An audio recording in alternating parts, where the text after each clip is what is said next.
Драги гледачи, добар ден и добре дојдовте во уште едно заедничко попладне. Се надевам дека убаво поминавте за време на викенд, па затоа еве и прв ден од работната недела. Денес, како што знаете, имаме гостин во студио. Подоцна имаме и нови рубрики кои што се наменети токму за вас. Тоа станува збор за технолошки уреди, ограниченост во користење кај децата, како да ги намамите децата и да ги оттргнете од технолошките уреди, какви совети треба да знаете, одиме во продолжение.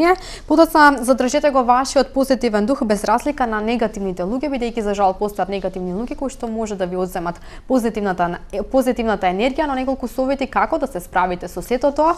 И во последната рубрика Убавините на Македонија ви извојав една најдлабока подводна пештера, станува збор за врело, но секако како за крај ќе ја погледнете незината убавина. Но пред да започнеме со денешниот гостин, 27 јануари е меѓународен ден на комеморација на жртвите на Холокаустот. Представува убиството на приближно 6 милиони евреи од страна на нацистите и нивните соработници. Во периодот меѓу германската инвазија врз Советскиот сојуз во летот 1941 година и крајот на војната во Европа во мај 1945 година, нацистичка Германија и незините соучесници се обидоа да го убијат секој припадник на еврејскиот народ под нивно владење. Имајќи предвид дека нацистичката дискриминација врз евреите започна со упаѓањето на Хитлер на власт во јануари 1933 година. Голем број на историчари го сметаат овој датум за почеток на ерата на Холокаустот. Евреите не беа единствените жртви на Хитлеровиот режим, но беа единствената група која нацистите се обидоа целосно да ја уништат. Сепак станува збор за еден историски факт кој што навистина остави длабока тага. А во продолжение, како што ви споменав, имаме гостин во студио, а на тема технологијата врз здравиот развој на очите кај децата, станува збор за доктор Страхил Газепов. Добар ден и добре дојдовте. Навистина ми е мило и покрај вашите обврски што сепак ја прифативте мојата покана и еве денес сте овде да делиме едно заедничко попладне со нашиве гледачи. Да. Добар ден на вашите гледачи, на вас лично. Мене секогаш ми е чест да бидам гост во вашите емисии.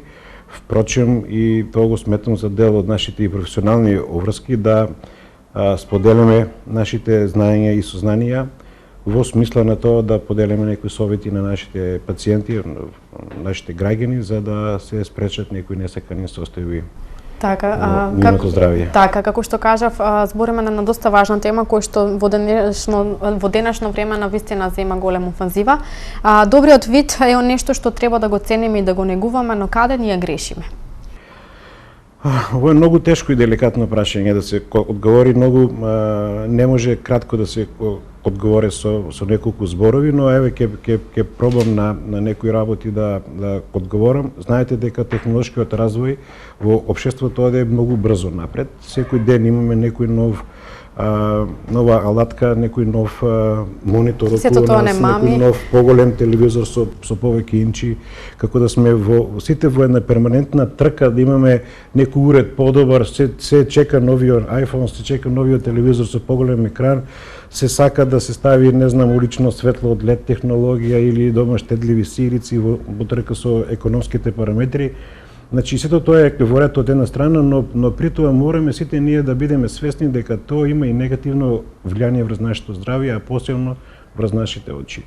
Така да, најосетлива група на пациенти се децата, бидејќи они се во развој, и практично овие технологии највеќе влијат врз детските очи, влијат врз сите, впрочем и врз возрастни, нема никој имун на таа работа, но највеќе влијат врз детските очи.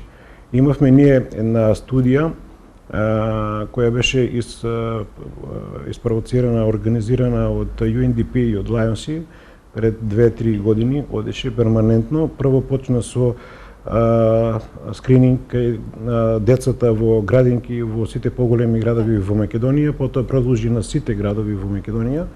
Така да практично бројките еве сега овие денови излегуваат бројките од анализите кои се направени од тие извршени прегледи и морам да кажам дека бројките се поразителни. Ние практично во сите класови од градинките веќе неколку дечиња од една група од 20 деца веќе се со наочери, а уште неколку се со потреба од носење на наочари.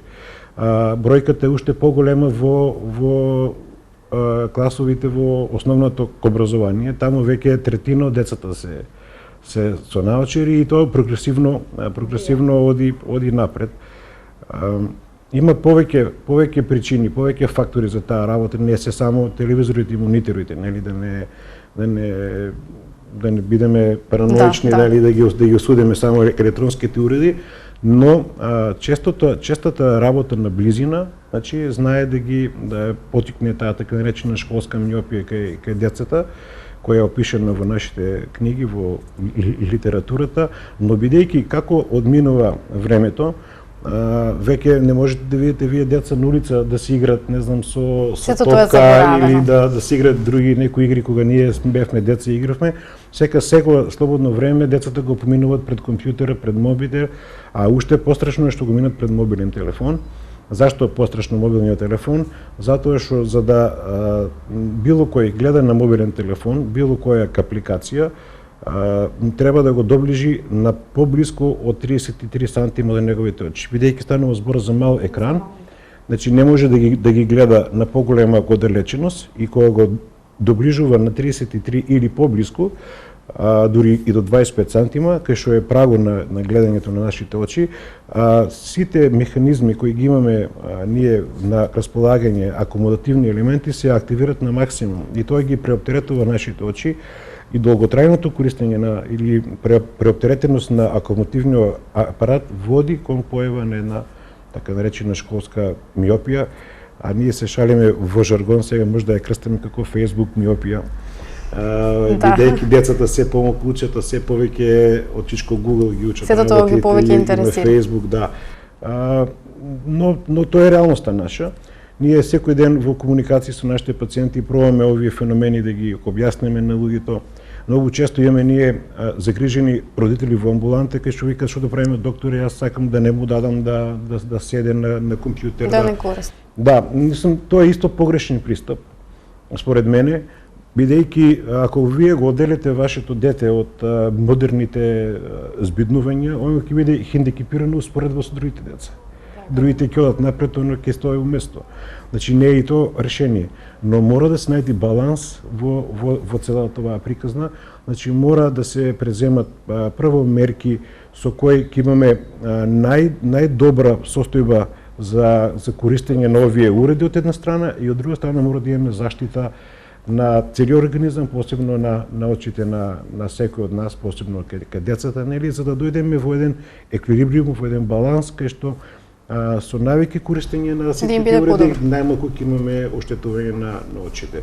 И тука на оваа тема јас ако ми дозволите неколку совети би сакал да препорачам на нашите граѓани. Впрочем, тоа произлезе од Американската офталмолошка асоциација, 320, така наречени популарни, кај што они препорачуваат за нивните деца да мониторите им бидат на 20 инчи, значи тоа е отприлика 50 сантима во нашите мерни единици, значи не да бидат на мобилен, него што повеќе да бидат на екран, на компјутер, дали е лаптоп или е фиксен статичен компјутер, но тие се веќе поголеми, значи најмалку се 21-23 инча мониторите, не барат да видат на 25 сантима, на 30, него се на 50 сантима, во која ситуација имаме многу поголем релаксација на акумулативниот апарат на окото.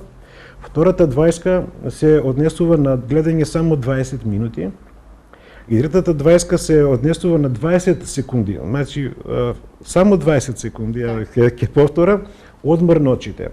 Значи, во разговори со нашите колеги ортопеди, и они исто така препорачуваат да тие 20 секунди се искористи да тоа дете стане, се раздвижи малку, со тоа нели ќе дојде и малку свежа крв во мозокот, бидејќи мониторите замарат, нели дефинитивно.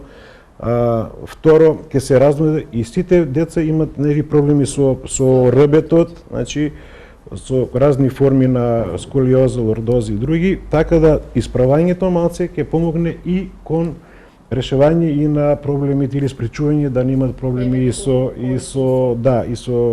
рбетниот столб, но најбитно е да го пуштат погледот тие 20 секунди преку прозор. На тај начин се релаксираат малку очите и се поново спремни да кажеме уште 20 минути имат напор пред монитор. Јас им советувам на моите пациенти да на телефонот си направат бип да им прави на 20 минути. И чим направи бип, одма значи е сигнал дека 20 секунди треба да биде погледот пуштен за да имаме една релаксација. Тоа е едниот дел, значи од советите, од корпусот на моменти на заштита. Вториот дел, на работи се однесуваат во делот на жаркоста на боите кои ги имитираат тие уреди. Значи се советува да тие што можат помалку се намали експозицијата на боите, контрастот на боите да биде што помал, бидејќи во природата нема толку жарки контрасти како што е тоа жарко црвено, плаво, зелено што ги дават мониторите и тоа многу влијае врз нашите рецептивни клетки и тај виден пурпур кој го и ние имаме во очите многу побрзо го трошат, потешко се обновува за време на спење, така да може да дојде до еден расчекор, до една дистрепанца и тоа да води до да кажеме на ниво на истуштување на нашите очи.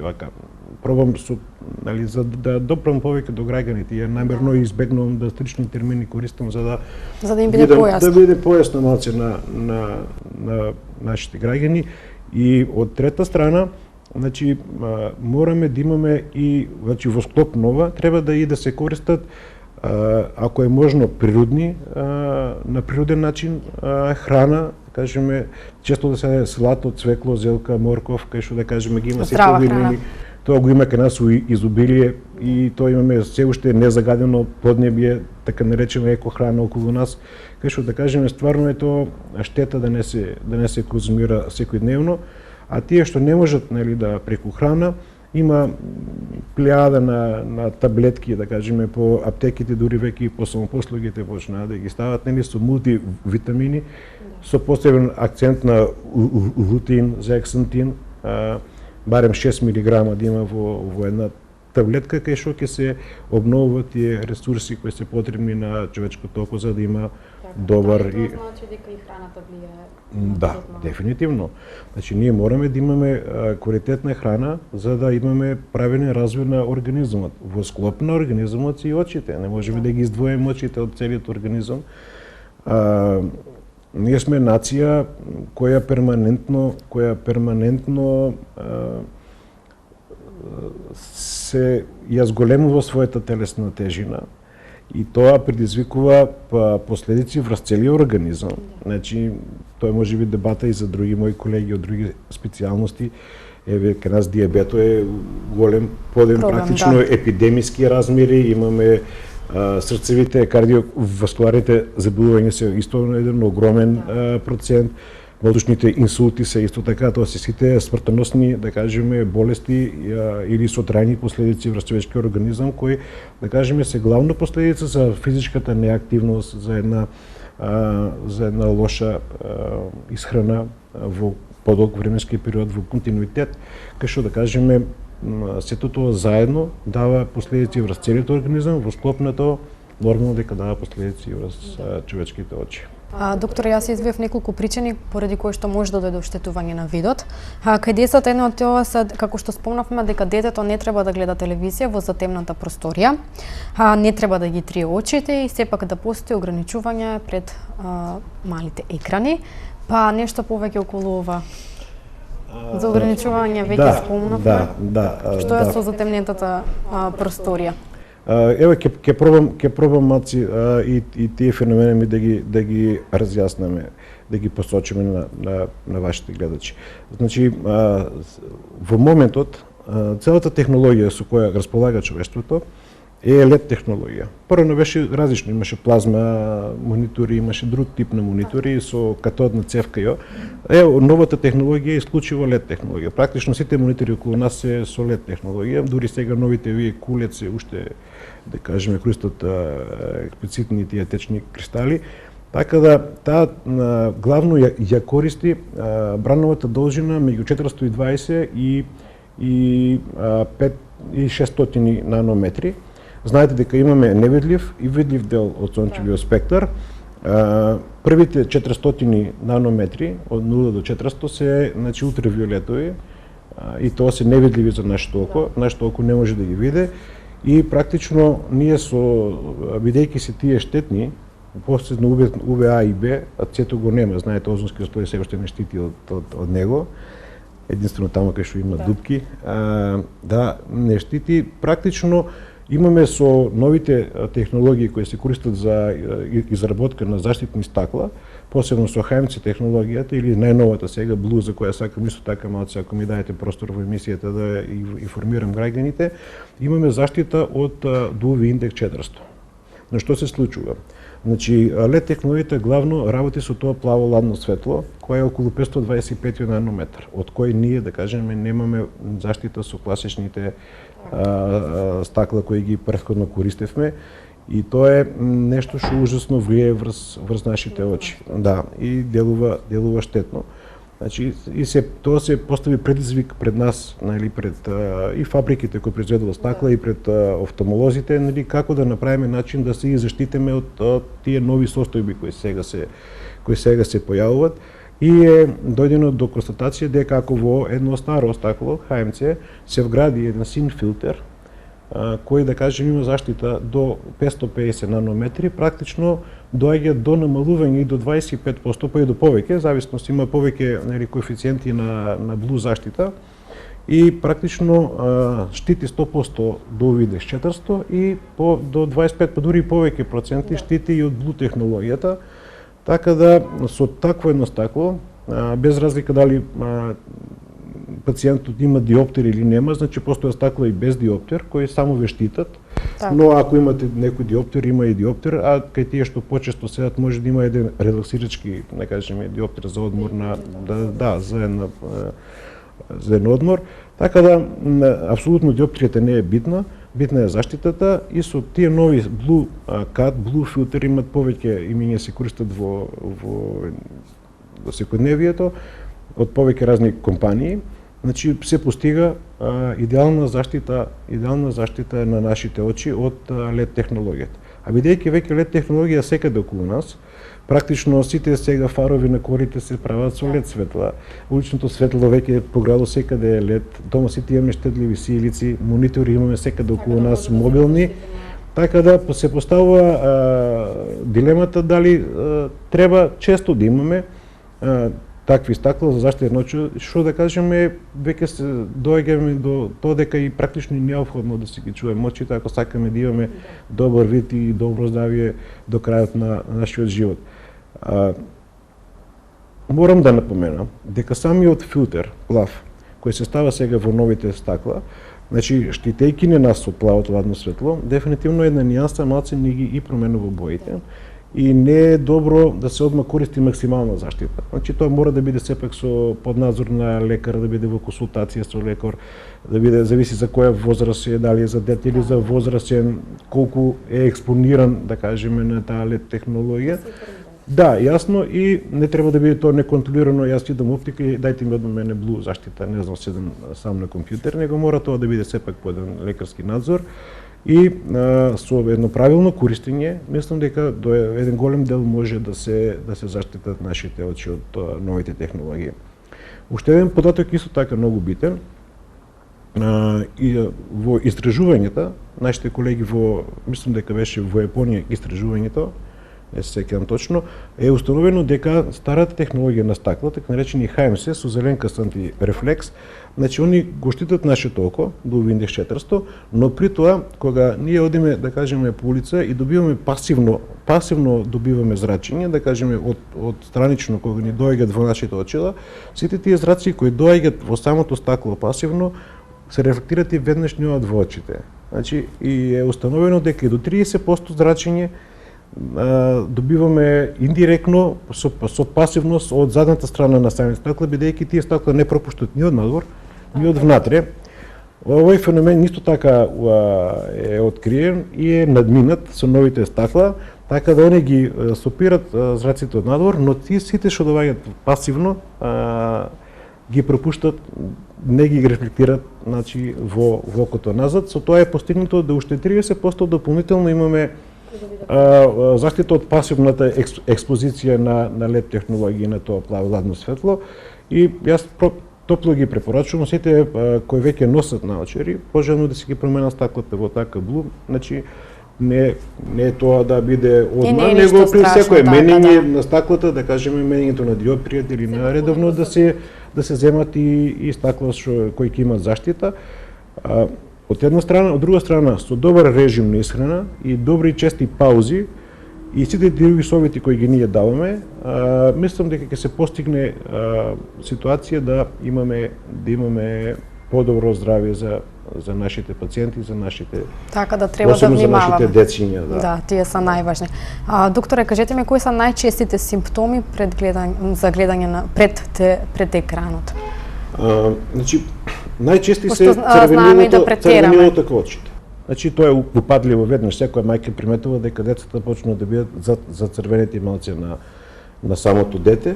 Честото трепкање, а честото трепкање е предизвикано заради тоа што имаме така наречена сувост на окото и окото почесто трепка за да си го влажи своето око, да не остане суво и на тај начин доаѓа и до чувство како на песок во очите, а тоа па бара од своја страна и триење на очите.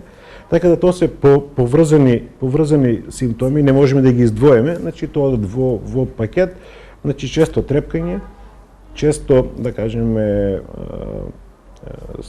за црвенување на очите и многу честа појава кај децата, посебно кај тие кои се појавува почетна миопија, е лепењето на телевизорот. Они секој ден се повеќе се приближуваат кон уредите. Значи, ако е монитор го приближува се повеќе до очите, ако е телевизор се он поблиску и поблиску за да го гледа цртаниот или за да ги игра игрите на телевизорот, така да обично тие се симптомите и во училиште, да кажеме, имаме едуцирани учителки кај што да кажеме препознават кое дете веќе не може да ги следе предавањата на табла или ово и тие исто реагираат и препорачуваат на децата, на родителите да ги донесат на очен доктор и да ги видиме. Тука сакам да напоменам, во исто време сакам и да дадам апел до властите. Постојат систематски прегледи кај децата во 5-та година, но делот за очите е во склоп на целите систематски прегледи и се обавува од нестручни лица, од неофтомолози. Тоа е некоја медицинска сестра или некој колега.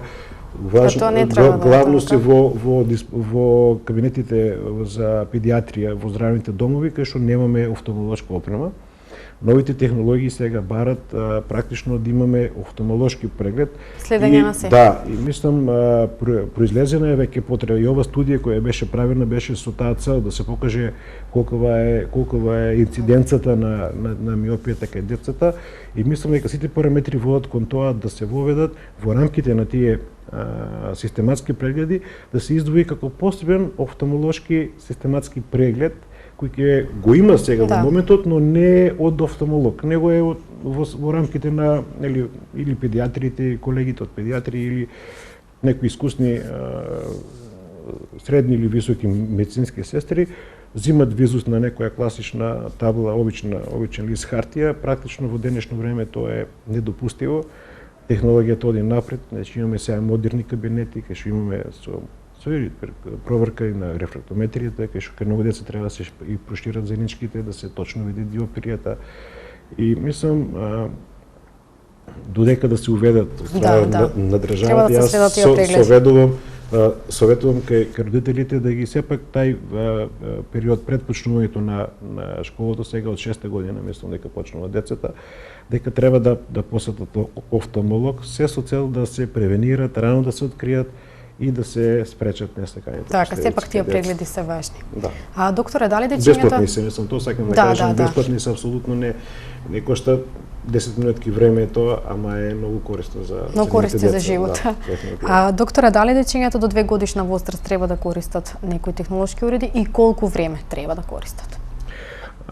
Според според нашите програми кои ги ние работиме и учиме, првите научари, првите контакти, првите прегледи, бидејќи во нашиот преглед мора да имаме соработка со пациентот, со детето, почнато од 3,5 години па нагоре, значи 3,5-4 години. Пред тој временски период децата не можат да соработуваат. Значи ние можеме само да се базираме на база на објективните прегледи кои ги вршиме, без при тоа да имаме реакција од самиот пациент, самото дете. Значи, под 3,5 години немаме реакција, но сега најновите ставови, посебно од Американската офталмолошка асоциација, јас секојдневно добивам, бидејќи сум претплатен таму, ги добивам најновите сега сознанија и истражувања дека и многу клипови може да се видат сега, впрочем и на YouTube и на другите канали, кај што и на бебиња веќе се стават телескопски стакла и се стават начрчиња со стакла, кај што да кажеме и по реакцијата на самото дете се гледа дека оно веќе гледа, а претходно не гледало. Така да тие стари ставови дека треба 3,5 години па натаму веќе се напуштат и веќе се почнува и со корекции кај деца и под 3,5 години. Да, затоа што знаеме да им го привлечеме вниманието со мобилните телефони, например, за да седнат да јадат или да бидат мирни и ред други работи, па затоа сакав да знам колку треба да седат пред компјутер, например, или пред телефон за да гледат некои цртани, за да се одвлече вниманието. Многу мајки ќе ми замерат на мојот коментар. Дефинитивно не треба да се лажат децата со таблети и со мобилен за да јадат или да бидат мирни. Старите начини на забава на децата беа подобри. Да. Добро, и сега има и некотивни некои игри и сликовници кои што може да им го привлечат вниманието. Има и други начини за забава детето. Да му вие дајете на 2-годишно дете таблет за да биде мирно или за да јаде,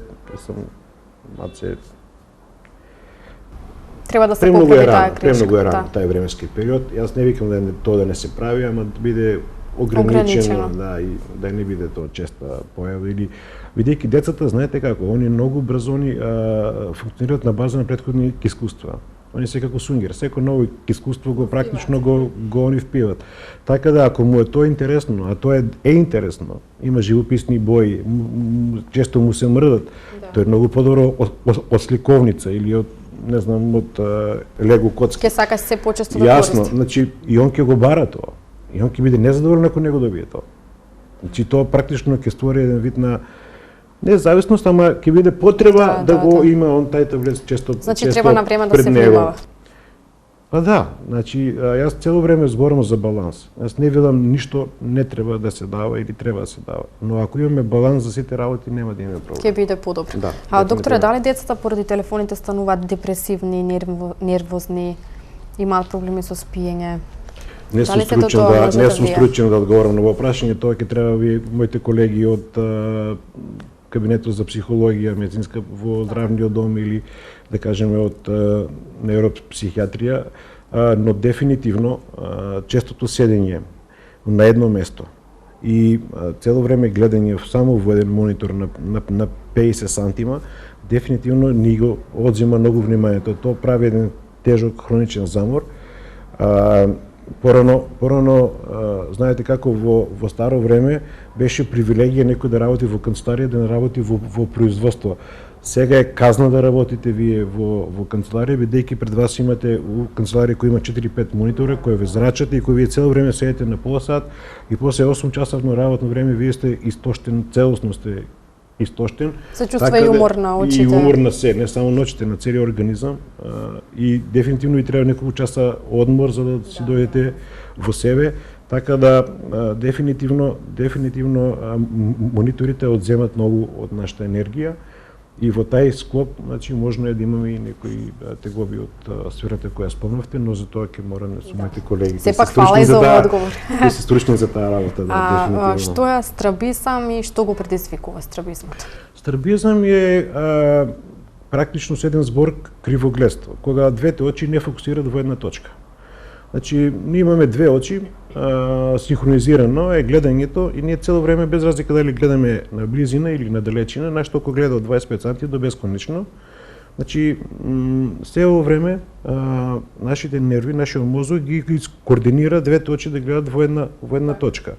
Кога двете очи не гледат во една точка, значи се добиват две слики во нашиот мозок, збореме за страбизам или за криволество. Доколку имаме само обичен страбизам, при тоа немаме и пореметена диоптрија, значи тај пациент ќе гледа две слики. Една реална, од тоа која фокусира правилно, и една слика нереална која гледа од окото, која гледа странично. Значи он може да биде конвергентен, да биде према внатре, или дивергентен, да биде према надвор окото. И практично добиваме две различни слики. И што се случува? Мозокот наш не може да функционира со две разни слики. Добива вртоглавици, двојни слики, наставно не може да функционира. И мозокот е многу практичен. За да функционира, он ја отфрла сликата од болното око. И практично здравото ја презима целата функција и целата спознаја што ја прави само на база на здравото око.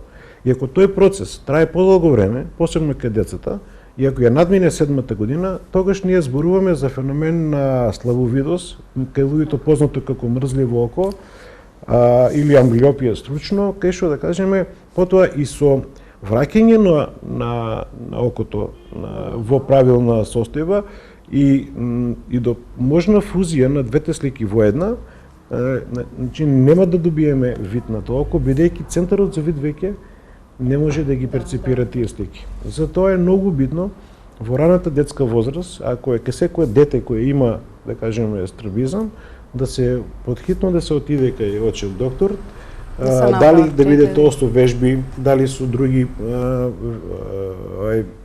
методи, за да може да се изедначи помалиот, да кажеме, страбизам кој има помал процент на искривеност на очите, и со вежби може да се тоа искоригира. Таму кај што да кажеме поголем агул на страбизам, мора и со кооперативни начини да се тоа санира, но дефинитивно ако не се санира ќе го изгубиме видот на едното око. Тука има многу разни причини, разни страбизми, јас не би на оваа емисија. Тоа би оставиле за друга тема. Може некоја друга емисија, тоа е цела наука, но генерално да кажеме, многу е битно за да се фати во раната возраст и да не дозволиме да го изгубиме видот. Знаете како беше интересно за нас како студенти кога зборија дека вика во 2-годишна возраст кај дечињата па баби викат ово нашто дете вика и 2 години па не може уште да преоде. Па ајде вика да му месеме поново овој престапулка, нели, месат нашите баби при преодување на децата како нели народен обичај. Кај поголем дел од децата уствари станува збор за една таква аномалија, или има поголем диоптер на едното око, на другиот нема, па едното гледа матно, другото гледа бистро, или имаме некој страбизам на кој не обрнуваат внимание дома, бидејќи стварно е тоа мало дете 2 годинки, нели? И спрямо тие двојни слики и практично се додека не се отфрли едната слика, имаме вртоглавици кај што децата и не можат да почнат правилно да додат. Така да еден голем процент од таквите работи отпаѓаат на очите. Нормално, веќе потоа се санират тие работи. Нели родителите се јават кај нас во кабинетите за офталмологија, се презимат мерки и се поред. Така. Доктора, нешто повеќе да ни кажете за кратковидност и далековидност? Сега малку споменавме. Да, цело време го збориме, тоа се две основни пореметувања на рефракцијата кај луѓето, нормално и кај децата. Далековидоста или хиперметропија, значи кога практично имаме мад вид, и имаме потреба и во едниот и во другиот случај имаме потреба од носење на наочари. Во едниот случај, значи сликата паѓа зад центарот за јасен вид во окото, во другиот случај сликата паѓа пред центарот за јасен вид и во двата случаи ние гледаме матно. Значи потребно е да се стави стакло за да може да се изфокусират зраците за да паднат во центарот на јасен вид и ние да добиеме бистар вид. Во едниот случај се користат конкавни стакла, нели, кај што на периферијата се, да кажеме, потенки, во средината се подебели, кои другиот се користат конвексни стакла, кај што е обратно, кај што се повеќе во центарот темки, на периферијата се подебели. Едните се со ознака плюс, нели, се во плюсови стакла, кои се главно користат за коригирање на хиперметропијата или далековидоста, и минусни стакла, кои се генерално главно користат за коригирање на миопијата. Тука сакам да само ги кратко информирам вашите гледачи. Мислам дека тоа општо познато, не е да си поновиме. Над 45-та година од човечкиот живот доаѓа до склерозирање на нашите цилиарни мускули, доаѓа до губење, намалувањето на акомодацијата која има на нашите очи, и луѓето имат потреба од земање на научи за близина. Бидејќи се повеќе и повеќе гледат матно на близина, прво почнат да ги издолжуваат, нели, предметите да ги гледат, а веќе во втора фаза и не можат воопшто и да ги фокусират. Морам да винам дека тоа не е патологија, тоа не е болест. Едноставно да не бидат загрижени луѓето, едноставно тоа е, така сме, нормална физиологија на нашите очи, кај што над 45 години веќе доаѓа до склерозирање, до намалување на акомодацијата и имаме потреба од носење на наочарче за да фокусираме на блиску. Едноставно е процедурата, се јават на очен доктор, суден преглед, се одредува диоптријата, се земат наочари кои се, да кажеме, многу едноставни и, да кажеме, се коригира таа една... Така, значи ништо не е на своја рака. Сепак треба прегледите навистина се важни. Знаете како, ние сме секој ден во трка со подобар живот. И во такво едно време никој од нас нема доволно време. Сите нешто брзаме. И сакајќи да добиеме у време, а можеби и економската состојба кај нашите граѓани, ги потикнува некои од пациентите да побарат ортопедско помагало не во оптика, на некој друго место, кој јас не го советувам, бидејќи сепак си треба очен преглед да се види точната диоптрија една страна, второ, секоја наочарче се прави по мерка по димензии на секој пациент. Значи, центарот за зреничките треба да биде точно направено како што ги има секој пациент, да може право да се гледа низ центрите на тоа не е случај кај готовите наочари кои ги продават некои аптеки или на пазарите, така да... Така може да направат полошо за нивниот вид. Мислам, дефинитивно да. И луѓето се свесни за таа работа, но некој пат се принудени од разни причини да го прават тоа и советувам да не го прават тоа. Докторе, при самиот крај ние споменавме и вежби за очите кои што треба да се прават. Од што се состојат тие вежби, дали се зависи од видот? Вежби се дават кај деца кои имаме страбизам, значи се со цел да се... Колку време траат тие вежби? Многу. Да кажем, според стариот систем, имавме кабинет во здравниот дом, кој за жал веќе не постои во моментот. Значи старите машини се веќе руинирани, нови не се набавија. И тај кабинет за стравологија, односно за плеоптика и ортоптика, практично кај нас не работи. Вежбите порано трае по 30 дена. Мајките ги носеа своите деца, децата вежбаа, значи, по неколку часа на повеќе апарати.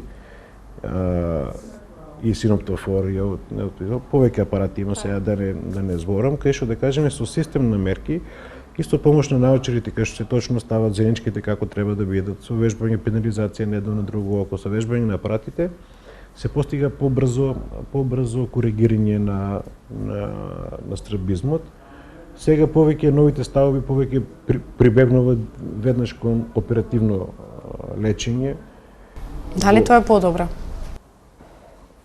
Како да ви кажам, значи едноставно мислам дека во Македонија има само еден кабинет на клиниката за очни болести во Скопје, не знам колку може да одговори на потребите на нашето население, но дефинитивно се новите ставови се и веднаш да се почне со кооператива, посебно таму кај што имаме големи отклони, голем агол, но дефинитивно и се кооперативно мора да имаме пак вежбички, да се добие фузија на двете очи, да се фино, практично, така да се изразам се еден термин, фино подесување или калибрирање на двете наши очи во едно. Така да тоа е предизвик пред нашите колеги. Ние се работи тоа на клиниката, зашто ние во Штип не го работиме делот на оперативен дел на страбизам, само се занимаваме со амбулантско лечење, со вежбички и со давање на корекција. Така да, тоа е, како да ви кажам, реалноста е таа во нашата земја. Така да, имате право. Апел до нашиве гледачи. Покрај овие прекрасни совети. Па, не можеме ние да ги отргнеме луѓето од новите технологии. Значи, секое тргање од технологиите значи уназадување на луѓето. Гледаме на телевизиите дека практично сите, еве во Јапонија, како најразвиена земја технолошки, секаде околу нив има монитори. Но исто така, кога ќе гледате некој филм за Јапонија, ќе видите дека таму нема ни еден јапонец без научари. Значи, од една страна треба да ги практикуваме нови технологии, секој ден да бидеме подобри. Да се информираме. Да бидеме поконкурентни кај сите наши луѓе во регионот. Такво ни е времето. Од една страна, но од друга страна мораме да се заштитиме за да имаме долговечност и да имаме добар вид до длабока старост. Така, треба пак да внимаваме. Мој апел е се да го правиме тоа умерено и мораме секој пат да мислиме и на нашето здраве. Со еден сегмент од целата активност да имаме начин како да се заштитиме не само за очите, општо станува збор за целиот организам. Мора да најдеме време и за малку физичка активност. Малку одење по природа, макар и еден ден у неделата, нели? Да, тоа би ни годел. Да, мора да имаме се повеќе здрава храна, а не конзервирана. Мораме да најдеме време и за фамилијата и за нас самите себе. Не е само борбата за живот и трчење само по некои бенефити, не знам, смислата на самиот живот. Но се надевам дека дел од тие совети ќе допрати до вашите гледачи. Така, јас сакам моите сограѓани. Да, јас сакам да ви се заблагодарам за одвоеното време и покрај работните уврски. Навистина ми беше мило што бевте дел од мојата емисија, што поминавме едно заедничко поплана со овој пријатен разговор и прекрасните совети. Се надевам на уште една соработка која што ќе размислиме за која тема ќе позборуваме и да ја доловиме на нашите гледачи. Моја, јас секој пат сакам да ги споделам со граѓаните сите сознание кои ги имаме. Се со цел да се допреме до нив и еве стоам на располагање кога и да треба, ако можам да помогнам. Нема проблем. Фала на вас. Драги гледачи, одиме со една музичка номера и се враќаме повторно назад во нашето студио.